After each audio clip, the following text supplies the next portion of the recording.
অনেক মা হয়তো তার আদরের সোনামণি বাসায় ফিরবে ঘরমাক্ত ক্লান্ত স্কুল থেকে, তার প্রিয় সন্তানের পছন্দের খাবারটি রান্না করবার শেষ পর্যায়ে ছিলেন।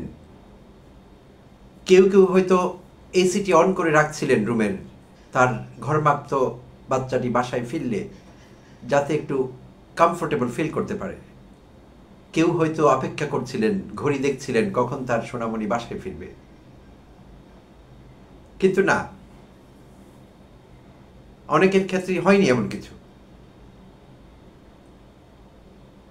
গতকাল যেই ঘটনাটি ঘটে গেল ঢাকার উত্তরায়, মাইলস্টোন স্কুল অ্যান্ড কলেজের প্রাইমারি সেকশনের একটি দ্বিতল ভবনে একটি ট্রেনিং এয়ারক্রাফট যুদ্ধ বিমান বিধ্বস্ত হলো। আর সেখানে প্রাইমারি স্কুলের যেই শিশুরা মারা গেল তাদের সংখ্যা যদ্দূর জেনেছি আজ পর্যন্ত 21-22 জনের মতো হবে। আর কালই আমি আসলে তাড়া পাচ্ছিলাম এটি নিয়ে একটি এপিসোড করবার, অনেকেই করেছেন যারা ইউটিউবিং করেন, আমি আসলে সাহস পাচ্ছিলাম না। সত্যি কথা বলতে গেলে কথা বলা যায় না এগুলো নিয়ে।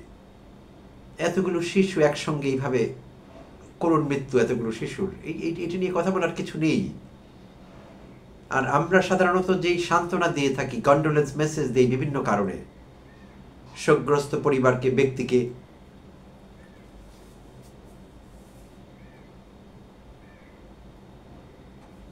এখানে এইটি দেয়া যায় না আসলে। তাই আমি সেই প্যারেন্টসদের বলছি, পিতামাতাকে বলছি যারা সন্তান হারিয়েছেন, আপনাদের সান্ত্বনা দেবার জন্য আমি এপিসোড করছি না আসলে।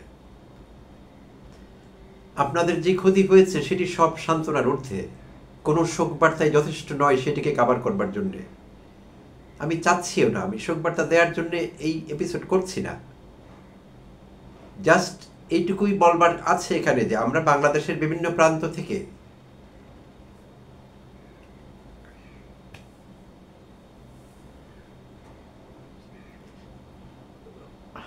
আমরা সহমর্মী।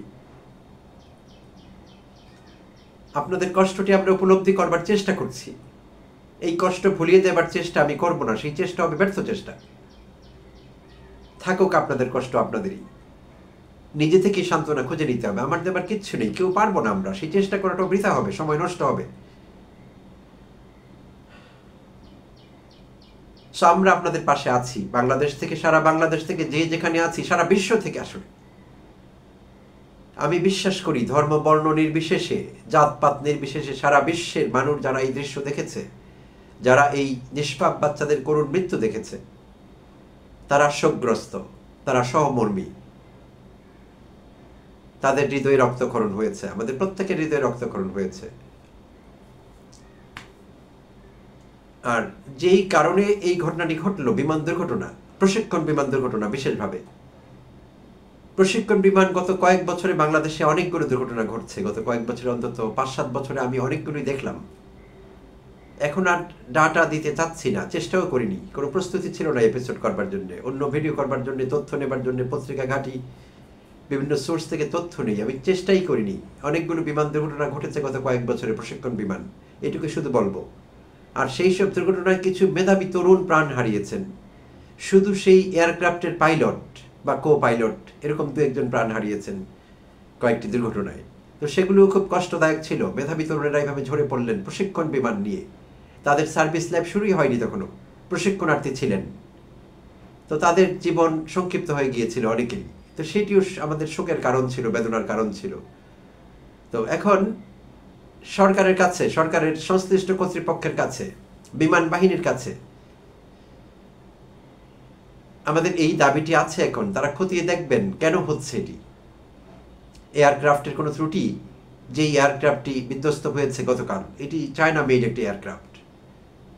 আগেও বিভিন্ন ব্র্যান্ডের এয়ারক্রাফট বিধ্বস্ত হয়েছে। তো খতিয়ে দেখতে হবে প্রত্যেকটি বিষয়, এখানে এয়ারক্রাফটগুলো ত্রুটিপূর্ণ ছিল কিনা। থাকবার সম্ভাবনা যথেষ্ট আছে, কারণ বাংলাদেশ ভালো, দামি, আপ টু দ্য মার্ক বা কাটিং এজ টেকনোলজি ব্যবহার করে এমন এয়ারক্রাফট ব্যবহার করতে পারবার সক্ষমতা বাংলাদেশের খুব বেশি নেই। তাই এমন কি হতে পারে যে আগে ব্যবহৃত এবং দুর্ঘটনায় পতিত সবগুলো এয়ারক্রাফট ত্রুটিযুক্ত ছিল। যদি তাই হয় তাহলে অন্য ব্যবস্থা নিতে হবে আমাদের।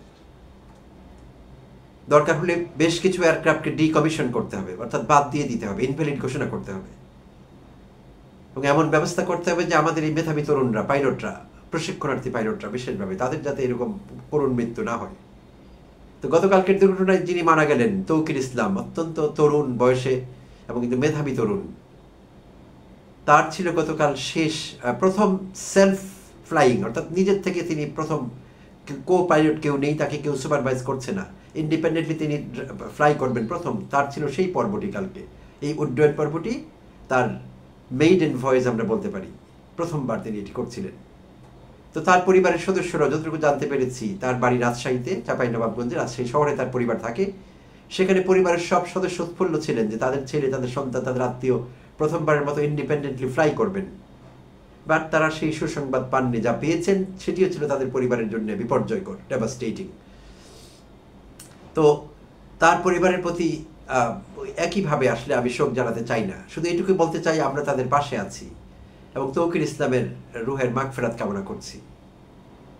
তা আমি কাউকে বলবো না, আজকে এপিসোড শেষ করবার আগে আমি এটুকুই বলতে চাই, আমি এটি বলতে চাচ্ছি না যে আপনাদের প্রতি শোক প্রকাশ করছি, আনুষ্ঠানিকভাবে আমি এই কথা বলতে চাই না, এটা ঠাট্টার মতো শোনাবে, আমি করবো না সেটি।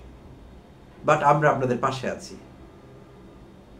আমি এই মুহূর্তে ব্যক্তিগতভাবে ভিডিওটি করছি, সো মাই হার্ট ব্লিডস, আমার হৃদয়ে রক্তক্ষরণ হচ্ছে। আমি অনেক কষ্ট পেয়েছি এই ঘটনায়। বাংলাদেশের আরো লাখো লাখো লোক কষ্ট পেয়েছে, কোটি লোক কষ্ট পেয়েছে, সারা বিশ্ব থেকে বাংলাদেশি যেখানে আছেন কিংবা অন্য দেশি তারাও কষ্ট পেয়েছে। সো এইটুকুই বলবার আছে, আমরা সহমর্মী।